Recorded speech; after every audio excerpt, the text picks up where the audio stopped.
Hi, this is Chris from Discover eLearning, and welcome to the first episode in our Storyline Magic series, where I'll be showing you some of the cool things that you can do in Articulate Storyline 360 with a pinch of CSS here and a dash of JavaScript there.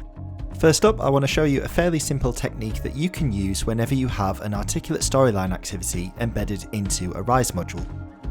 So like me, you might have your storyline activity loaded onto the page and your project navigation settings might be set to restricted because we want to make sure that the learner completes each activity we've created in turn.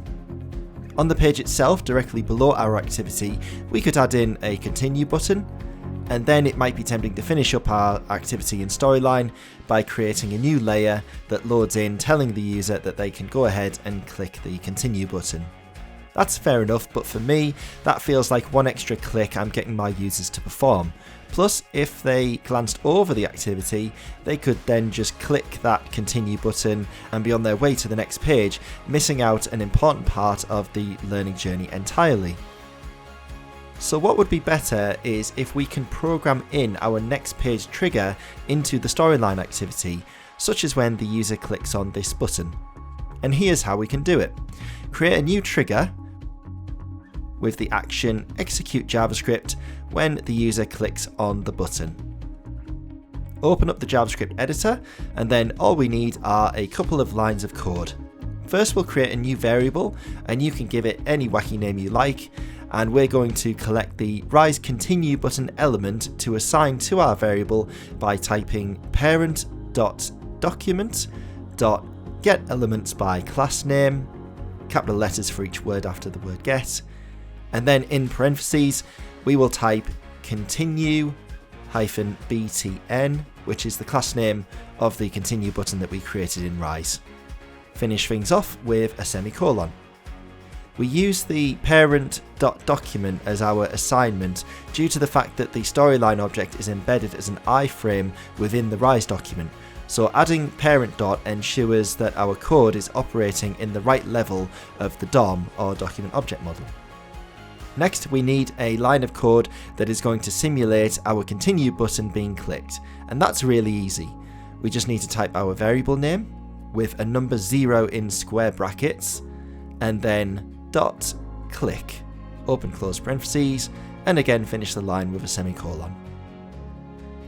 What's going on here is that the getElements by class name actually returns an array of elements with this particular class name.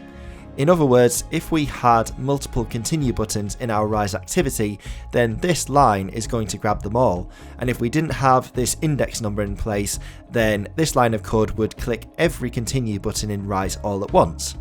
We don't want that to happen, so we include the number. And the reason I'm using 0 and know that I need to use 0 is because I only have one continue button in my Rise activity. So if you had a number of continue buttons up to this point, you would go ahead and add them up starting from 0, and then on the page with the storyline activity, you would put in the number for that button. So with that in place, we can now publish our storyline to Review 360 and bring it into the Rise activity and publish. Be aware that the JavaScript code won't work until we have loaded our activity to our web server. But before we do that, I'll just add one more thing, which is to hide my continue button from the view of the learner by adding this line of CSS code to the index.html file of my Rise activity.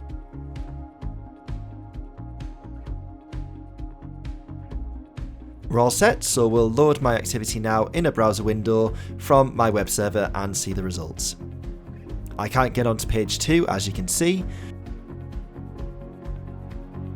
So if I do as I'm told and finish the activity, you see that I'm now successfully on my way.